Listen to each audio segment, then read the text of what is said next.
कशा आहे सर्व. तर पावभाजी बनवण्यासाठी इथे एवढ्या सर्व भाज्या घेतल्या. कुकरला 2-3 शिट्या देऊन शिजवून घेतल्या अशा प्रकारे. आता शिजवून झाल्यावर चांगल्या भाज्या स्मॅश करून घेतल्या. फ्रायडे असला ना की टिफिनला काहीही दिलं तरी चालतं, अदरवाईज फक्त भाजी आणि चपातीच द्यावी लागते. तर म्हटलं आज पावभाजी बनवूया, कारण पावभाजी थोडी इझी जाते बनवायला. तर आता कढईत बटर आणि तेल एकत्र गरम करून घेतलं. फोडणीला राई जिरं टाकलं, 2 मोठे कांदे टाकले, 2 मोठे टोमॅटो टाकले, काही कढीपत्त्याची पानं टाकली. आता इथे पावभाजी मसाला टाकला, थोडीशी हळद टाकली आणि थोडासा घरगुती मसाला ॲड केला.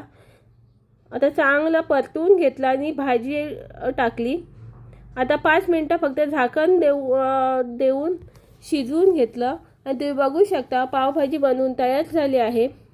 अशा प्रकारे जर पातळ ठेवायची असेल तर पातळ ठेवू शकता, जर घट्ट ठेवायची असेल तर घट्ट ठेवू शकता. आता गॅस चालू असतानाच एकदा मी आता स्मॅश करून घेणार आहे, जेणेकरून भाजी चांगल्या स्मॅश होतील.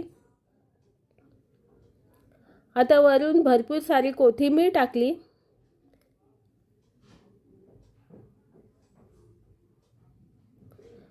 आणि तुम्ही बघू शकता पावभाजी बनवून तयार झाली आहे इथे. आणि जर चॅनलला सबस्क्राईब केलं नसेल तर सबस्क्राईब करा. चलो बाय बाय.